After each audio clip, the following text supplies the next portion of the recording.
Hey guys, happy Monday. When I am talking about structure gel manicures, overlays, or enhancements of any kind, one of the most common questions that I get is, how thick should that overlay be? So when we're talking about a nail and we are creating structure over top of that nail, how high should the apex be? How thick should it be in general? And this can be kind of a hard question to answer. And while there isn't really an exact science, and I can't really tell you, how many millimeters thick this gel should be on the nail, there's a couple key factors that go into building up this overlay. Nails of different lengths and different kind of architecture are going to require different amounts of gel. So it's hard to really say, okay, your apex should be 2 to 3 millimeters thick, because that may not be enough or it might be too much depending on the person.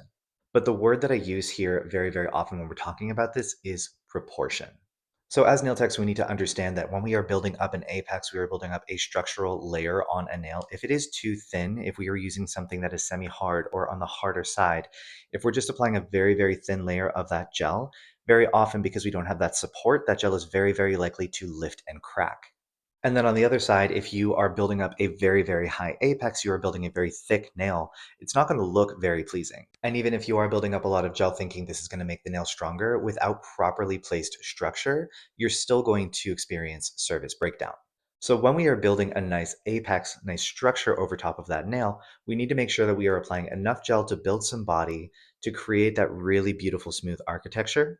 And we need to make sure that we are placing the thickest part of that gel right at the apex. The stress points of the nail need to be well supported.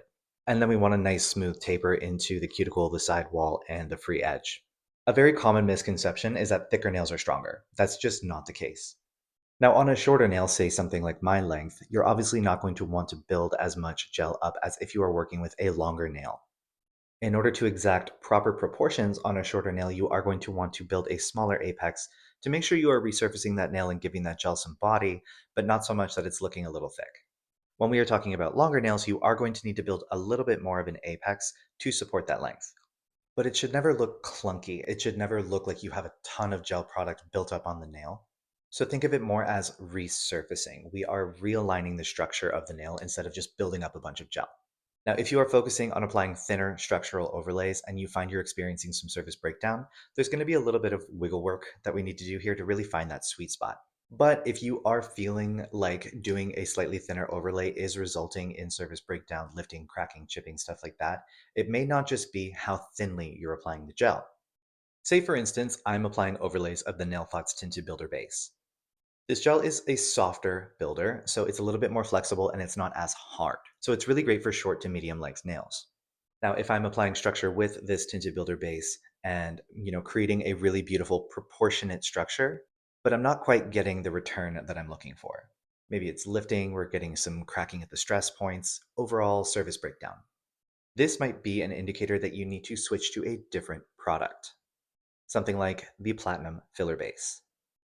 Platinum filler base is a little bit harder, a little bit stronger, and able to support more length.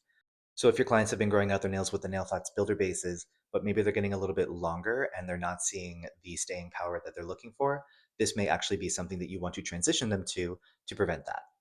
And by doing that, you can still build a beautiful proportionate structure without having any surface breakdown. This may also be true if your clients are particularly hard on their hands. Maybe they wash their hands a lot for work or they work with their hands quite often. Using something a little bit stronger might be the solution you're looking for, rather than just using the same builder and building it up thicker. It is also important to note if you are using a tinted builder base, so this builder has color built into it. If we are applying this gel too thickly and there's too much color deposited, the light that we're using to cure it is not going to be able to fully penetrate the gel. We're going to end up with uncured gel, and it's going to result in surface breakdown and potentially a skin reaction. So if you are a nail tech that is looking to thin out their structure, maybe you're finding that your nails are too bulky, in your mind, try to think of it more as resurfacing the nail, smoothing it out, adding volume where we need the volume, and start with less product, add more if you need to. It's much easier to add than it is to take away.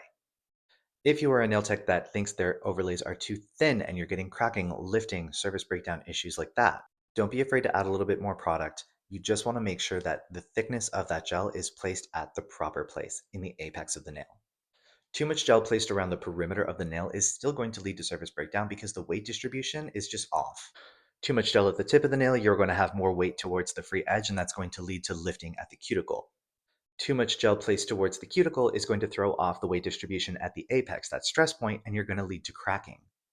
It takes a little bit of practice, it takes a little bit of refinement, but I know you can do it. If you guys have any questions about this topic, we have our cute little comment section down below. Drop your questions in there. We'll do our very best to get back to you as quickly as possible. Thank you so much for tuning in. I always appreciate it. Stay busy, stay inspired, and we'll see you right back here in 7 days for another episode of Monday Masters. Take care.